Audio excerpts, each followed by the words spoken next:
Hi friends, how are you all? Welcome to my channel Padmavati Art Food and Life. இன்னைக்கு ஒரு special dish ஒன்று பண்ணுறேன்.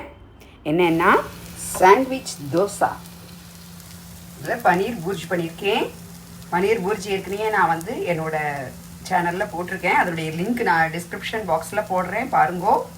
அந்த பன்னீர் பூர்ஜி வச்சு சாண்ட்விச் தோசா பண்ணுறோம். சாண்ட்விச் மேக்கரில் ஃபஸ்ட்டு கொஞ்சமாக எண்ணெய் ஊற்றின்னு இருக்கேன். இதில் வந்து இந்த மாவை நல்லா இட்லி மாவோ தோசை மாவோ எதாக இருந்தாலும் பரவாயில்ல, நல்லா ஸ்ப்ரெட் பண்ணிக்கோங்க. மாவை வந்து ரொம்ப கம்மியாக விட்டு தான் ஸ்ப்ரெட் பண்ணிக்கணும். இதில் வந்து இதில் சாண்ட்விச் மேக்கரில் ஹாஃப் இருந்தால் போதும். இதுக்கு மேலே நம்ம வந்து பன்னீர் பூர்ஜை நல்லா ஸ்ப்ரெட் பண்ணிவிட்டு அதுக்கு மேலே இன்னும் கொஞ்சம் மாவு ஊற்றி அதை மூட போகிறோம். ஸோ இதை மூடும்போது கீழே வராத இருக்கணும். அதனால் அதுக்கேற்ற மாதிரி கீழே உள்ள மாவு நீங்கள் ஊற்றிக்கோங்க. இப்போ அழகாக இதில் நம்ம வந்து பன்னீர் புர்ஜு வந்து ஸ்ப்ரெட் பண்ணியாச்சு. இப்போ இதுக்கு மேலே நான் கொஞ்சமாக மாவு ஊற்றி ஸ்ப்ரெட் பண்ண போகிறேன். அப்புறம் அதை ரெண்டு பக்கமும் மூடி நம்ம பண்ண போகிறோம். இது மேலே கொஞ்சம் மாவு ஊற்றி இதை மூடிட்டோம்.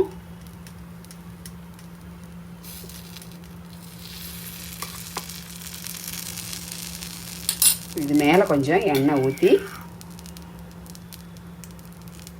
அதுலேயும் எண்ணெய் தடவி இருக்கேன் மேல் இதுலேயும்.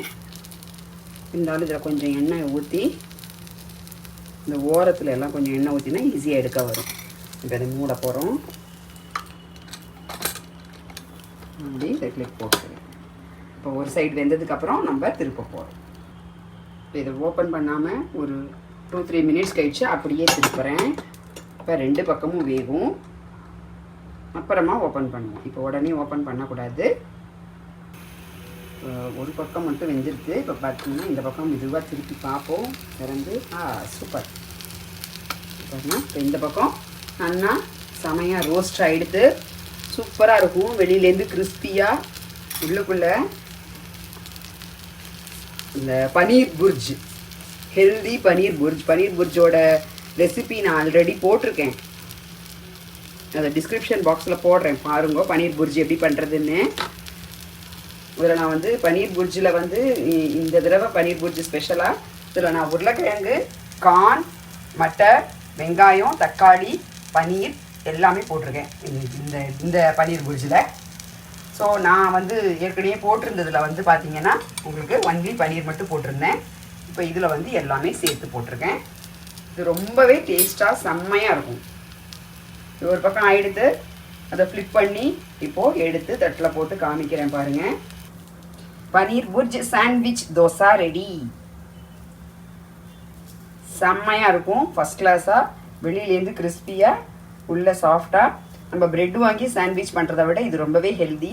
இட்லி மாவு தோசை மாவு இருந்ததுன்னா நடுப்புற நீங்கள் சாண்ட்விச்சுக்கு எப்படி நீங்கள் ப்ரெட்டுக்கு நடுப்புற மசாலா, பன்னீர் புர்ஜி இல்லைன்னா உருளைக்கிழங்கு மசாலா, வெஜிடபிள் மசாலா, வெஜிடபிள்ஸ் இதெல்லாம் வச்சு எப்படி பண்ணுவீங்களோ அதே மாதிரி தான். வேணும்னா குழந்தைங்களுக்கு இதில் வந்து சீஸ் வேணாலும் போட்டு நீங்கள் அதுக்கு மேலே மாவு போட்டு வைக்கலாம். பெரியவங்க சாப்பிட்றதுனால நான் வந்து சீஸு இப்போ பன்னீர் நிறையா போட்டிருக்கிறதுனால சீஸ் போடலை. இந்த மாதிரி கம்மியாக மாவு ஊற்றி இது மேலே ஸ்ப்ரெட் பண்ணிவிட்டு இது மேலே வேணாலும் நீங்கள் சீஸ் ஸ்லைஸை வச்சு அது மேலே கொஞ்சம் மாவு ஸ்ப்ரெட் பண்ணி விட்டுட்டா குழந்தைங்களுக்கு சாப்பிட்றதுக்கு இன்னும் ரொம்ப ஹெல்த்தியாக ஃபஸ்ட் கிளாஸாக இருக்கும். ட்ரை பண்ணுங்கோ, கண்டிப்பாக எல்லோரும் ட்ரை பண்ணுங்கோ. எப்படி இருந்ததுன்னு சொல்லுங்கோ. இது மேலே சீஸ் ஸ்லைஸ் வச்சு பன்னீர் புர்ஜும் வச்சுருக்கேன், சீஸ் ஸ்லைஸும் வச்சுருக்கேன். இது மேலே கொஞ்சம் மாவை நல்லா ஸ்ப்ரெட் பண்ணிட்டேன். ஃபுல்லாக அதை மூடியாச்சு. இப்போ பாருங்கள், பன்னீர் புர்ஜ் சீஸ் தோசா சாண்ட்விச். இப்போ இதை மூடி வைக்கிறோம். கொஞ்சம் நாழி கொஞ்சம் நல்லா வெந்ததுக்கப்புறம் அதை ஃப்ளிப் பண்ண போகிறோம். இது சீஸ் வைக்காமல் பண்ணியிருக்கேன். இதில் ஆக்சுவலி பன்னீர் போட்டிருக்கோம், அதனால் அதுவே ஹெவியாக இருக்கும். பன்னீர், வெஜிடபிள்ஸ் எல்லாம் போட்டிருக்கோம்.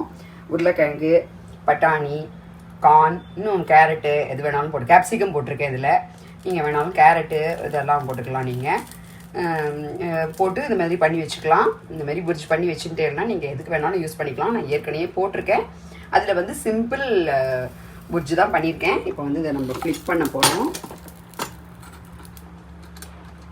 நம்ம கொஞ்சம் நேரம் ஃப்ளிப் பண்ணி இந்த பக்கமும் வேகணும். அதுக்கப்புறமா தான் எடுத்து போட போகிறோம். ஸோ இது நான் ஏற்கனவே போட்டிருக்கிறதுல வந்து ஒன்லி பன்னீர் மட்டும் வச்சு பண்ணுற மாதிரி போட்டிருக்கேன். இதில் நான் வந்து வெஜிடபிள்ஸும் சேர்த்து பண்ணியிருக்கேன். இப்போ இதில் வந்து நார்மல் சாண்ட்விச் தோசை, இதில் நம்ம வந்து சீஸ் ஸ்லைஸ் வச்சுருக்கோம். சீஸ் சாண்ட்விச் தோசை, சீஸ் பன்னீர் புர்ஜ் சாண்ட்விச் தோசை. எல்லோரும் கண்டிப்பாக பண்ணுங்க. Please subscribe my channel. Please share with your friends. Thank you. Please comment. Okay, please share with your friends. Thank you. My channel Padmavati Art Food and Life. Thank you. Bye bye. இந்த பாருங்க, இதை cut பண்ணி காமிக்கிறேன்.